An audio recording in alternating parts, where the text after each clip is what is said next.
Good morning children. आज हम लोग अध्ययन करेंगे लिटरेचर में एक लेसन। उस लेसन का नाम है Columbus and the. Every lesson has great importance for your study, but this lesson has great importance about the invention. You can learn many type of a story about the invention. Mr. Columbus has searched a number of new places during the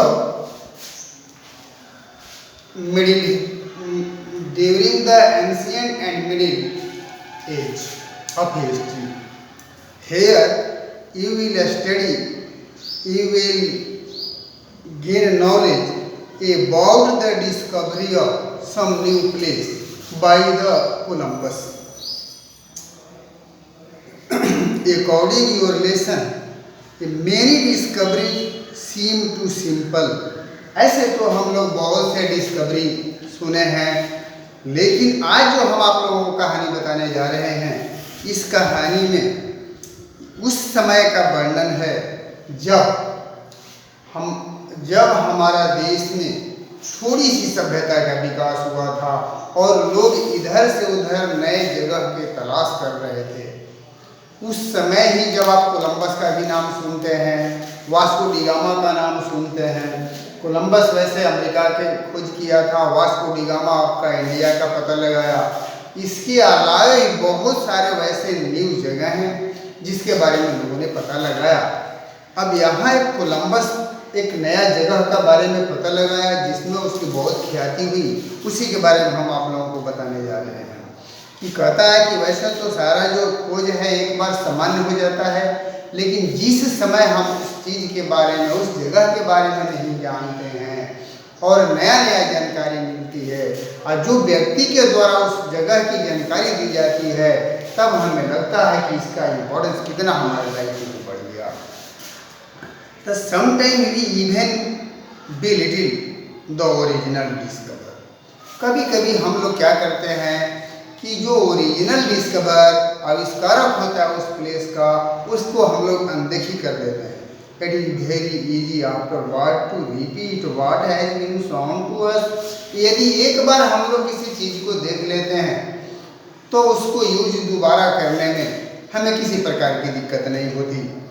a famous example of this Columbus and the egg. अब कहा यही चीज़ कि जब हम किसी चीज़ को एक बार आविष्कार कर लेते हैं या हम उसको निगलेक्ट कर देते हैं, तो इसके लिए यह कहने का मतलब कि कोई व्यक्ति यदि विशेष हमारे लिए कार्य करता है तो उसे हमें निगलेक्ट नहीं करनी चाहिए, उसे बिल्कुल यानी हमें चिढ़ानी नहीं चाहिए, उसकी उपहास नहीं करनी चाहिए।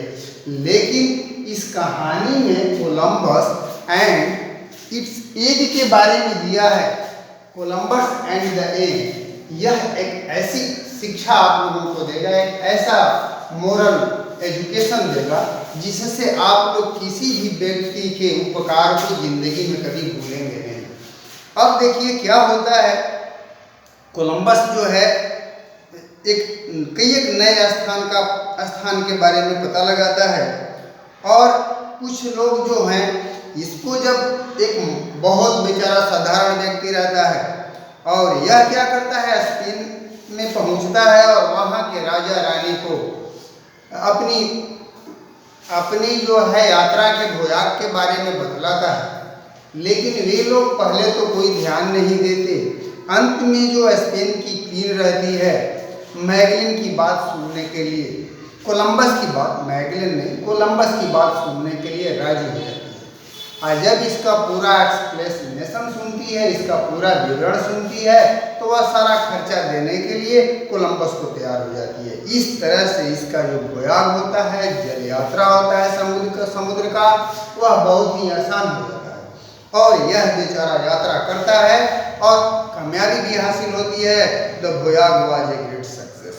इसे बहुत भारी सफलता मिलती है अपनी यात्रा में। On his return Columbus received a tremendous welcome.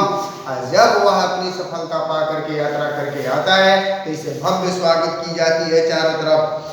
Wherever he went, he was exclaiming in national hero। जहाँ कहीं भी जाता है इसे एक राष्ट्रीय नायक के रूप में इसे इज्जत दी जाती है। He was received at the court in Barcelona by the king and the queen। Barcelona के कोर्ट में, दरबार में भी इसे बहुत इज्जत राजा रानी के द्वारा मिलती है। अंत में क्या करता था, कार्डिनल ऑफ स्पेन, कार्डिनल होता है प्रधान, यानी स्पेन का जो प्रधान होता है, वहाँ का जो चीफ रूलर होता है, वह भी क्या करता है, यह इसे खूब आदर करता है। यहाँ तक कि कहा जाता है head of the church honored Columbus by holding A banquet for him. ये फूलों की गुलदस्ता लेकर के कोलंबस को क्या करते हैं, सम्मान बढ़ाते हैं और इसको इनकरेज करते हैं, इसकी साहस को और आगे बढ़ाते हैं। इस तरह से Columbus did not respond but asked for all. आज जब कुछ व्यक्ति इसे देख करके जलने लगते हैं और ये बताते हैं कि कोलंबस कोई ऐसा काम नहीं कर दिया, जगह तो ऑलरेडी पहले से था, इन्होंने तो केवल बस इस जगह के पास पहुंचा, लेकिन कोलंबस को इसका कोई परवाह नहीं रहता। और देखिए कितना सुंदर से उन लोगों को नम्रतापूर्वक जवाब देता है। Columbus did not respond but asked for your egg to be brought.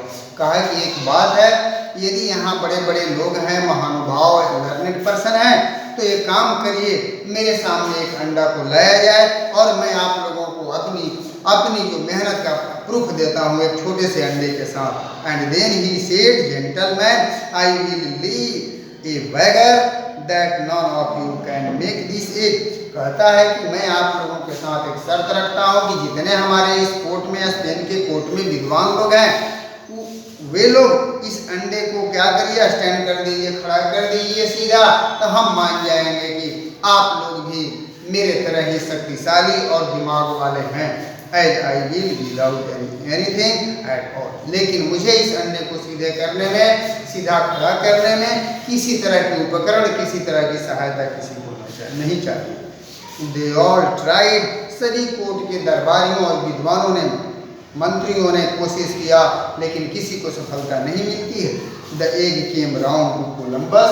अंत में चारों तरफ घूम करके वह अंडा जो है कोलंबस को दी जाती है और वह कोलंबस क्या करता है कि fixed it by tipping the egg on the table to flatter on it. क्या करता है कि उस अंडे को टेबल पर थोड़ा सा पीट देता है। पीटने के बाद उसकी जो एक सिरा होता है थोड़ा क्षैतिज हो जाता है और वह खड़ा होने में समर्थ हो जाता है। इस तरह से कोलंबस सारे लोगों को अपनी दक्षता को दिखाने में सफल रहता है। सभी लोगों ने इनकी दक्षता के सामने हार मानी और अंततः कोलंबस को रिवार्डेड किया गया, पुरस्कृत किया गया। इस तरह से कोलंबस एक महान व्यक्ति था। स्पेन के सभी दरबारियों को यह मानना पड़ा। इस तरह से लेसन आपकी समाप्त होती है और कोलंबस एंड द एग के बारे में आप लोगों को पूरी जानकारी हो गई। आज बस इतना ही। धन्यवाद। ठीक है ना सर।